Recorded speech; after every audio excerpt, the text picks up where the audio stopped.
एक दिन बीरबल दरबार में देर से पहुंचे। जब बादशाह ने देरी का कारण पूछा तो उन्होंने बताया, मैं क्या करता हुजूर। मेरे बच्चे आज जोर जोर से रोकर कहने लगे कि दरबार में न जाऊं। किसी तरह उन्हें बहुत मुश्किल से समझा पाया कि मेरा दरबार में हाजिर होना कितना जरूरी है। इसी में मुझे काफी समय लग गया और इसलिए मुझे आने में देर हो गई। बादशाह को लगा कि बीरबल बहानेबाजी कर रहे हैं। बीरबल के इस उत्तर से बादशाह को तसल्ली नहीं हुई। वे बोले, मैं तुमसे सहमत नहीं हूँ। किसी भी बच्चे को समझाना इतना मुश्किल नहीं जितना तुमने बताया। इसमें इतनी देर तो लग ही नहीं सकती। बीरबल हंसते हुए बोले, हुजूर, बच्चे को गुस्सा करना या डपटना तो बहुत सरल है, लेकिन किसी बात को विस्तार से समझा पाना बेहद कठिन। बादशाह अकबर बोले, मूर्खों जैसी बात मत करो। मेरे पास कोई भी बच्चा लेकर आओ, मैं तुम्हें दिखाता हूँ कि कितना आसान है यह काम। ठीक है जहांपनाह, बीरबल बोले, मैं खुद ही बच्चा बन जाता हूँ और वैसा ही व्यवहार करता हूँ। तब आप एक पिता की भांति मुझे संतुष्ट करके दिखाएं। फिर बीरबल ने छोटे बच्चे की तरह बर्ताव करना शुरू कर दिया। उन्होंने तरह तरह के मुंह बनाकर बादशाह अकबर को चिढ़ाया और किसी छोटे बच्चे की तरह दरबार में यहाँ वहाँ उछलने कूदने लगे। उन्होंने अपनी पगड़ी जमीन पर फेंक दी। फिर वे जाकर बादशाह अकबर की गोद में बैठ गए और लगे उनकी मूंछों से छेड़छाड़ करने। कहते ही रह गए, नहीं नहीं मेरे बच्चे, ऐसा मत करो, तुम तो अच्छे बच्चे हो न। सुनकर बीरबल ने जोर जोर से चिल्लाना शुरू कर दिया। तब बादशाह अकबर ने कुछ मिठाइयाँ लाने का आदेश दिया, लेकिन बीरबल जोर जोर से चिल्लाते ही रहे। अब बादशाह परेशान हो गए, लेकिन उन्होंने धैर्य बनाए रखा। वह बोले, बेटा, खिलौनों से खेलोगे? देखो कितने सुंदर खिलौने हैं। बीरबल रोता हुआ बोला, नहीं, मैं तो गन्ना खाऊंगा। बादशाह अकबर मुस्कुराए और गन्ना लाने का आदेश दिया। थोड़ी ही देर में एक सैनिक कुछ गन्ने लेकर आ गया, लेकिन बीरबल का रोना नहीं थमा। वे बोले, मुझे बड़ा गन्ना नहीं चाहिए, छोटे छोटे टुकड़े में कटा गन्ना दो। अकबर ने एक सैनिक को बुलाकर कहा कि वह एक गन्ने के छोटे छोटे टुकड़े कर दे। यह देखकर बीरबल और जोर से रोते हुए बोले, नहीं, सैनिक गन्ना नहीं काटेगा, आप खुद काटे इसे। अब बादशाह का मिजाज बिगड़ गया, लेकिन उनके पास गन्ना काटने के अलावा और कोई चारा न था, और करते भी क्या। खुद अपने ही बिछाए जाल में फंस गए थे वह। गन्ने के टुकड़े करने के बाद उन्हें बीरबल के सामने रखते हुए बोले, अकबर, लो इसे खा लो बेटा। अब बीरबल ने बच्चे की भांति मचलते हुए कहा, नहीं, मैं तो पूरा गन्ना ही खाऊंगा। बादशाह ने एक साबुत गन्ना उठाया और बीरबल को देते हुए बोले, लो पूरा गन्ना और रोना बंद करो। लेकिन बीरबल रोता हुआ ही बोला, नहीं, मुझे तो इन छोटे टुकड़ों से ही साबुत गन्ना बनाकर दो। कैसी अजब बात करते हो तुम, यह भला कैसे संभव है। बादशाह के स्वर में क्रोध भरा था, लेकिन बीरबल रोते ही रहे। बादशाह का धैर्य जवाब दे गया, बोले, यदि तुमने रोना बंद नहीं किया तो मार पड़ेगी। अब बच्चे का अभिनय करता बीरबल उठ खड़ा हुआ और हंसता हुआ बोला, नहीं नहीं, मुझे मत मारो हुजूर। अब आपको पता चला कि बच्चे की बेतुकी जिदों को शांत करना कितना मुश्किल काम है। बीरबल की बात से सहमत थे अकबर। बोले, हाँ ठीक कहते हो, रोते चिल्लाते जिद पर अड़े बच्चे को समझाना बच्चों का खेल नहीं। एक बार अकबर बीरबल हमेशा की तरह टहलने जा रहे थे। रास्ते में एक तुलसी का पौधा दिखा तो मंत्री बीरबल ने झुककर प्रणाम किया। अकबर ने पूछा, कौन है ये? बीरबल, ये मेरी माता है। अकबर ने तुलसी के झाड़ को उखाड़कर फेंक दिया और बोला, कितनी माता है तुम लोगों की? बीरबल को उसका जवाब देने की एक तरकीब सूझी। आगे एक बिच्छुपत्ती खुजली वाला झाड़ मिला। बीरबल ने उसे दंडवत प्रणाम कर कहा, जय हो बाप मेरे। अकबर को गुस्सा आया और दोनों हाथों से झाड़ को उखाड़ने लगा। इतने में अकबर को भयंकर खुजली होने लगी तो अकबर बोला, बीरबल ये क्या हो गया? बीरबल ने कहा, आपने मेरी माँ को मारा इसलिए ये गुस्सा हो गए। अकबर जहाँ भी हाथ लगाता खुजली होने लगती तथा बोला कि बीरबल जल्दी ही कोई उपाय बताओ। बीरबल बोला, उपाय तो है लेकिन वो भी हमारी माँ है तथा उससे ही विनती करनी पड़ेगी। अकबर बोला, जल्दी करो। आगे गाय खड़ी थी। बीरबल ने कहा, गाय से विनती करो कि हे माता दवाई दो। गाय ने गोबर कर दिया और अकबर के शरीर पर उसका लेप करने से फौरन खुजली से राहत मिल गई। अकबर बोला, बीरबल अब क्या हम राजमहल में ऐसे ही जाएंगे? बीरबल ने कहा, नहीं बादशाह, हमारी एक और माँ है। सामने ही गंगा बह रही थी, आप बोलिए हर हर गंगे, जय गंगा मैया की, और कूद जाइए। नहाकर अपने आप को तरोताजा महसूस करते हुए अकबर ने बीरबल से कहा कि ये तुलसी माता, गौमाता, गंगा माता तो जगत माता है, इनको मानने वालों को ही हिंदू कहते हैं। एक दिन अकबर बादशाह के दरबार में एक व्यक्ति नौकरी मांगने के लिए अर्जी लेकर आया। उससे कुछ देर बातचीत करने के बाद बादशाह ने उसे चुंगी अधिकारी बना दिया। बीरबल जो पास ही बैठा था यह सब देख रहा था। उस आदमी के जाने के बाद वह बोला, यह आदमी जरूरत से ज्यादा चालाक जान पड़ता है, बेईमानी किए बिना नहीं रहेगा। थोड़े ही समय के बाद अकबर बादशाह के पास उस आदमी की शिकायतें आने लगी कि वह प्रजा को काफी परेशान करता है तथा रिश्वत लेता है। अकबर बादशाह ने उस आदमी का तबादला एक ऐसी जगह करने की सोची जहां उसे किसी भी प्रकार की बेईमानी का मौका न मिले। उन्होंने उसे घुड़साल का मुंशी मुकर्रर कर दिया। उसका काम था घोड़ों की लीद उठवाना। मुंशी जी ने वहां भी रिश्वत लेना आरंभ कर दिया। मुंशी जी साइसों से कहने लगे कि तुम घोड़ों को दाना कम खिलाते हो, इसलिए मुझे लीद तौलने के लिए भेजा गया है। यदि तुम्हारी लीद तौल में कम बैठी तो अकबर बादशाह से शिकायत कर दूंगा। इस प्रकार मुंशी जी प्रत्येक घोड़े के हिसाब से 1 रुपया लेने लगे।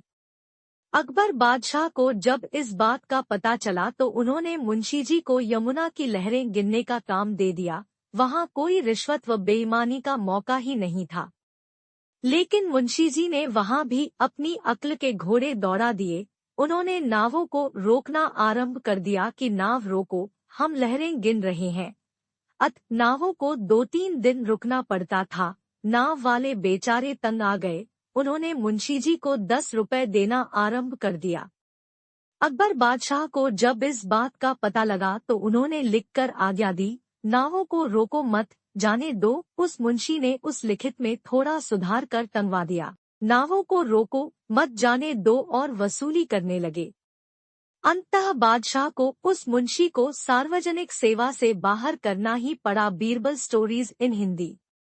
बीरबल की खिचड़ी। अकबर ने कड़कड़ाती सर्दियों के मौसम में एक दिन यह ऐलान किया कि अगर कोई व्यक्ति पूरी रात भर पानी के अंदर छाती तक डूबकर खड़ा रह पाएगा तो उसे 1000 मोहरों का इनाम दिया जाएगा। इस चुनौती को पार करना काफी कठिन था, पर फिर भी एक गरीब ब्राह्मण अपनी बेटी के विवाह के लिए धन जोड़ने की खातिर तैयार हो गया। जैसे तैसे करके उसने कांपते ठिठुरते रात निकाल ली और सुबह बादशाह अकबर से अपना अर्जित इनाम मांगा। अकबर ने पूछा कि तुम इतनी सर्द रात में पानी के अंदर कैसे खड़े रह पाए?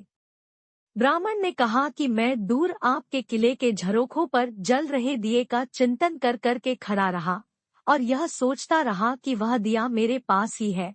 इस तरह रात बीत गई। अकबर ने यह सुनकर तुरंत इनाम देने से माना कर दिया और यह तर्क दिया कि उसी दिए की गर्मी से तुम पानी में रात भर खड़े रह सके, इसलिए तुम इनाम के हकदार नहीं। ब्राह्मण रोता हुआ उदास होकर चला गया।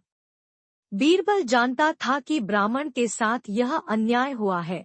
उसने ब्राह्मण का हक दिलवाने का निश्चय कर लिया।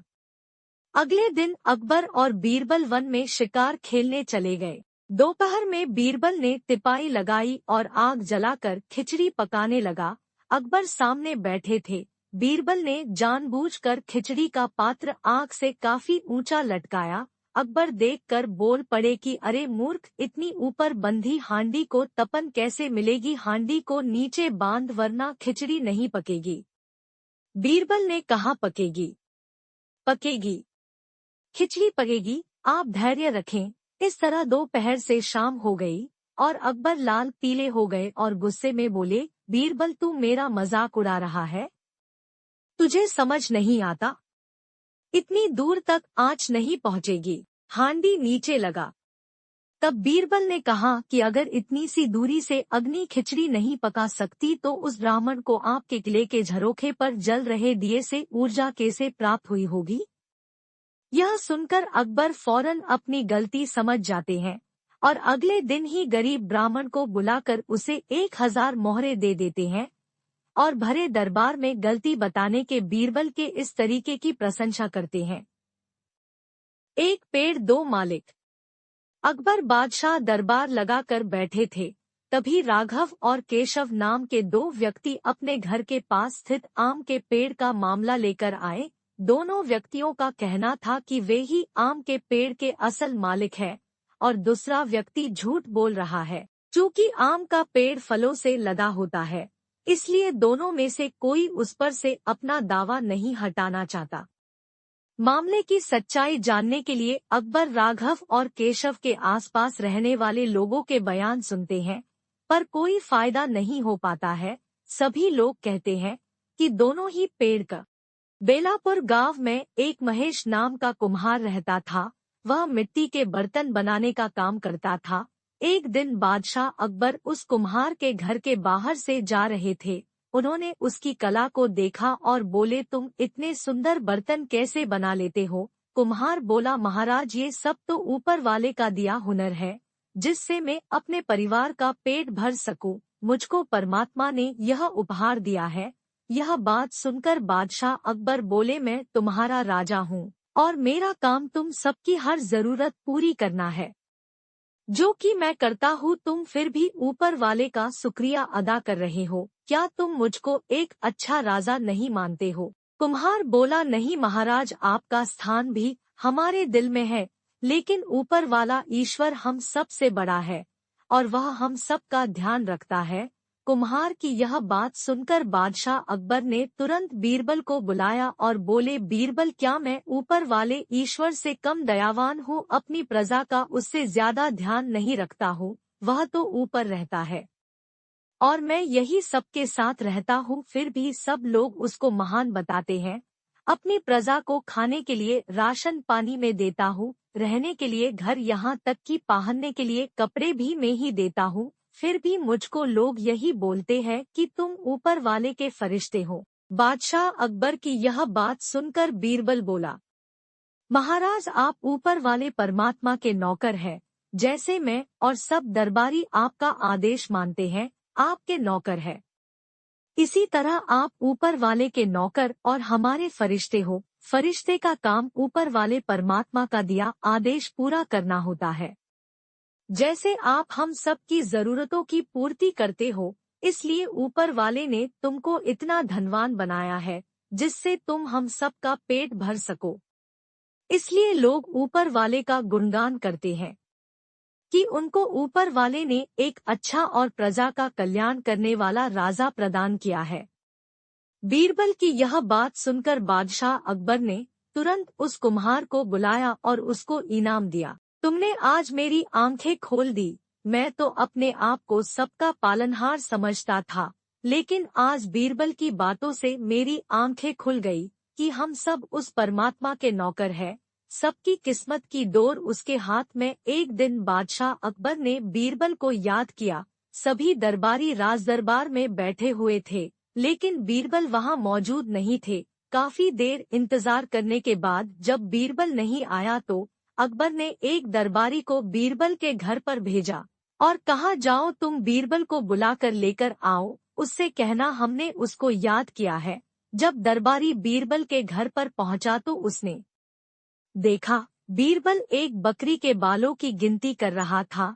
दरबारी वहां जाकर बोला, तुमको महाराज ने याद किया है, तुम अति शीघ्र मेरे साथ अभी के अभी चलो। दरबारी की बात सुनकर बीरबल, तुम महाराज से जाकर कहना आज मैं एक बहुत जरूरी काम में व्यस्त हूँ, इसलिए मुझको आज दरबार में आने का समय नहीं मिल सकेगा। बीरबल की बात सुनकर वह दरबारी राज दरबार को वापस लौट आया और बादशाह अकबर से आकर बताया कि महाराज, जब मैं बीरबल के घर पर गया था तो बीरबल एक बकरी के बालों की गिनती कर रहा था। मैंने बीरबल से कहा कि तुमको बादशाह सलामत ने याद किया है, तुम अभी के अभी मेरे साथ दरबार चलो। तो उसने मुझसे कहा, अभी मैं एक जरूरी काम कर रहा हूँ, आज मैं दरबार में नहीं आ सकता। दरबारी की यह बात सुनकर बादशाह अकबर बोले, आज बीरबल को ये क्या हो गया है, ऐसी उटपटांग हरकत क्यों कर रहा है।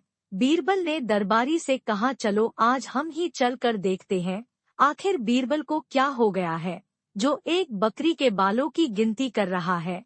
अकबर बीरबल के घर पहुंच गया तो देखा बीरबल बकरी को पकड़े हुए थे और उसके एक एक बाल की गिनती कर रहे थे। अकबर ने बीरबल से पूछा, ये सब तुम क्या कर रहे हो। तो इस पर बीरबल बोला, महाराज मैं इस बकरी के बालों की गिनती इसलिए कर रहा हूँ जिससे मुझको यह पता लग जाए कि आसमान में तारों की संख्या ज्यादा है या फिर इस बकरी के बालों की। बादशाह अकबर बोले, लेकिन तुमको तारों की गिनती और बकरी के बालों की गिनती करने से क्या लाभ है। तारे संख्या में कितने भी हो, रोशनी तो अकेला चांद ही करता है। जो तारे बड़े और चमकीले नजर आते हैं, केवल उन्हीं पर लोगों की नजर जाती है और वो उन्हीं को देखकर खुशी का अनुभव करते हैं। बाकी और छोटे छोटे तारों को देखने में अपना समय बर्बाद नहीं किया करते जैसे तुम कर रहे हो। आज तुमने बकरी के बालों की गिनती करके अपनी मूर्खता का पूरा प्रमाण दे दिया है। मैं तो तुमको सबसे ज्यादा बुद्धिमान और कुशल समझता था। अकबर की इस बात को सुनकर बीरबल बोला, महाराज आपकी बात तो बिल्कुल ठीक है, लेकिन एक दिन जब मैं आपके लिए दरबार में आम लेकर आया था तब आपने मुझसे अनेक सवाल पूछे थे कि ये आम किस किस्म का है, इसमें मिठास है या नहीं, इसको डाली से तोड़कर लाए थे या पाल लगाकर पकाया था, जबकि वो आम बहुत ही सुंदर और रसीला था। आपको आम खाना चाहिए था या पेड़ गिनने थे। बीरबल की बात सुनकर अकबर हंसने लगा और बोला, बीरबल तुम्हारी बातों का कोई तोड़ नहीं है। उसी दिन से यह कहावत शुरू हो गई कि आम खाओ पेड़ मत गिनो, तभी से ये कहावत प्रचलित हो गई। बादशाह अकबर के दरबार में सभी दरबारी बैठे हुए थे। तभी बाहर से एक औरत रोते रोते दरबार में आती है और कहती है, महाराज मुझको इंसाफ चाहिए। अकबर ने पूछा, बताओ तुम्हारे साथ क्या हुआ है, जिसने भी तुमको परेशान किया है, तुम उसका नाम बताओ, हम उसको कड़ी से कड़ी सजा देंगे। वह औरत बोली, महाराज मैं एक बहुत ही गरीब परिवार से हूँ, मेरा पति ज्यादा पढ़ा लिखा नहीं है, वो मजदूरी करके मेरा और मेरे बच्चों का पेट भरता है, लेकिन एक दिन अचानक मेरी तबीयत बिगड़ी गई और मेरा पति मुझको डॉक्टर के पास लेकर गया। डॉक्टर ने जांच की और बोला, तुम्हारी पत्नी का ऑपरेशन करना पड़ेगा। मेरे पति ने पूछा, क्यों डॉक्टर साहब, इसको क्या हुआ जो आप ऑपरेशन करने को कह रहे हैं। डॉक्टर ने बताया, तुम्हारी पत्नी के पेट में एक फोड़ा है जिसको हम ऑपरेशन करके बाहर निकल देंगे, उसके बाद तुम्हारी पत्नी स्वस्थ हो जाएगी। जैसे तैसे करके मेरे पति ने पैसों का इंतजाम किया और मेरा ऑपरेशन कराया। ऑपरेशन के कुछ महीनों बाद मैं स्वस्थ हो गई। उसके बाद मैंने सोचा, क्यों ना मैं भी अपने पति के साथ घर खर्च चलाने में उनका हाथ बटाऊं। मैंने अपने पति से कहा, अगर आप अनुमति दे तो मैं भी अपने लिए कोई नौकरी देख लेती हूँ। मेरा पति बोला, ठीक बात तो तुम सही कह रही हो लेकिन तुम नौकरी कहाँ करोगी। मैंने कहा, मेरी एक सहेली दफ्तर में काम करती है, उसने मुझको बताया है वहाँ एक जगह खाली है, मुझको वहाँ नौकरी मिल जाएगी। फिर मेरे पति ने कहा, लेकिन तुम वहाँ जाएगी कैसे। पहले मैं कुछ देर तक सोचती रही, फिर बोली, यहाँ से तागा जाता है, मैं उसी से चली जाया करूँगी। मेरा पति बोला, ठीक है, जैसे तुमको सही लगे। कुछ समय बाद जब हमने अपना मकान बदला और हम दूसरी जगह पर आ गए तो वहाँ से दफ्तर में जाने के लिए कोई सवारी नहीं चलती थी। फिर मैंने सोच विचार किया तो मुझको याद आया उसी दफ्तर में जो बाबू काम करते थे वो हमारे मकान के सामने से होकर ही गुजरते थे। मैंने अपने पति से कहा आप कहे तो मैं इन बाबूजी के साथ दफ्तर चली जाया करूं। मेरे पति ने कहा हाँ क्यों नहीं, तुम इनसे बात कर लेना, अगर इनको कोई आपत्ति न हो तो तुम चले जाना।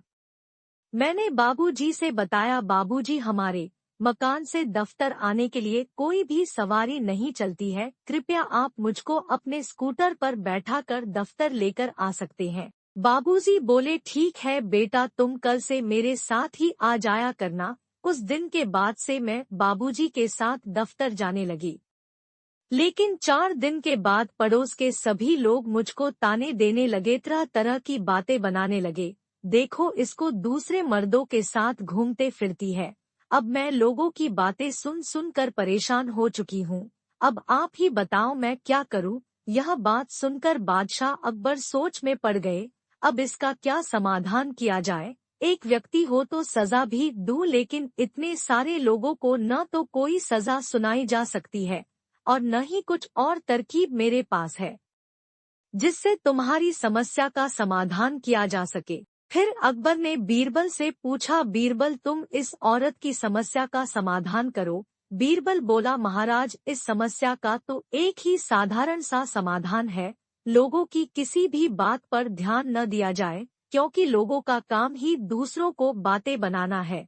जब हम कोई काम नहीं करेंगे भूखे मरेंगे तब भी बोलेंगे कि देखो इसको कमा कर खाना बस की नहीं है, और यदि करेंगे तब भी बोलेंगे कि इसको देखो आसमान में उड़ रहा है। इसलिए वो काम करो जिससे परिवार वालों को ऐतराज ना हो और जिस काम को करके तुमको आत्मगिलानी ना हो और हमको 2 वक्त की रोटी मिल जाए। एक बार बादशाह अकबर और बीरबल में बहस हो गई कि कौन सबसे ज्यादा केले खाएगा। तो बीरबल बोला जहाँपना आप मुझसे शर्त मत लगाइए, आप हार जाएंगे। यह बात सुनकर अकबर को गुस्सा आ गया। अकबर ने बीरबल ने कहा तुम अपने आप को सबसे ज्यादा अक्लमंद समझते हो, आज तुम्हारा मुकाबला मेरे साथ है। मुझको हराओ तो मैं मान लूंगा कि तुम सबसे बुद्धिमान और होनहार हो। यह बात सुनकर बीरबल मन ही मन मुस्काया और बोला ठीक है जापना, फिर मुकाबला हो ही जाए। फिर अकबर बोला लेकिन शर्त एक होगी। बीरबल बोला कैसी शर्त बताए महाराज, मुझे आपकी हर शर्त मंजूर है, आप आदेश दे। अकबर बोला मेरी शर्त यह होगी तुमको रबड़ के केले खाने होंगे और मैं पेड़ पर